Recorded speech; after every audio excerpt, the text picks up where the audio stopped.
کیا آپ کو کھانے کے بعد سینے میں جلن ہوتی ہے یا ایسا لگ رہا ہوتا ہے کہ گلا یا سینہ جل رہا ہے؟ اور اکثر آپ کہتے ہیں یہ تو عام تیزابیت ہے، لیکن حقیقت یہ ہے کہ یہی عام تیزابیت اگر مسلسل رہے تو آپ کے معدے، خوراک کی نالی، حتیٰ کہ آپ کی زندگی کو بھی متاثر کر سکتی ہے۔ السلام علیکم، میں ہوں ڈاکٹر سمیع اللہ قاضی، میڈیکل اسپیشلسٹ اور فیملی فزیشین۔ آج کی ویڈیو میں ہم بات کریں گے بہت عام مگر نظر انداز کی جانے والی بیماری کے بارے میں، تیزابیت، معدے کی سوزش یا گیسٹرائٹس، اور میڈیکل زبان میں جسے ہم گیسٹرو اسوفیجیل ریفلکس ڈیزیز کہتے ہیں، گرڈ۔ آج ہم جانیں گے یہ بیماری کیوں ہوتی ہے، اس کی علامات کیا ہیں، اور سائنسی اور میڈیکل انداز میں اس کا علاج کیا ہے۔ ہمارے معدے میں قدرتی طور پر ایسڈ بنتا ہے جو کھانے کو ہضم کرنے میں مدد دیتا ہے، لیکن جب یہ تیزاب زیادہ بننے لگے یا خوراک کی نالی میں جانے لگے تو اسے ہم تیزابیت یا معدے کی سوزش،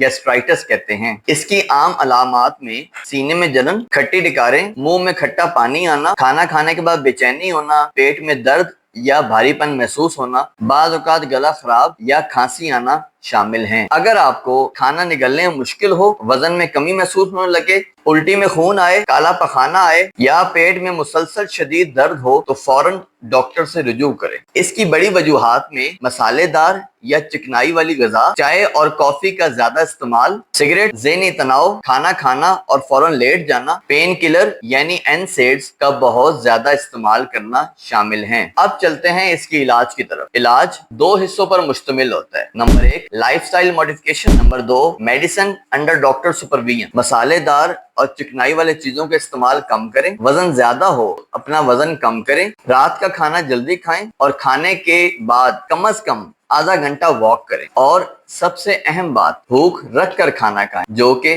سنت نبوی بھی ہے۔ اگر اس کے باوجود بھی طبیعت زیادہ خراب ہو، ڈاکٹر سے رجوع کریں۔ یہ معلومات بہت فائدہ مند ہیں، اس کو صدقہ جاریہ سمجھ کے دوسروں کے ساتھ شیئر کریں۔ شکریہ۔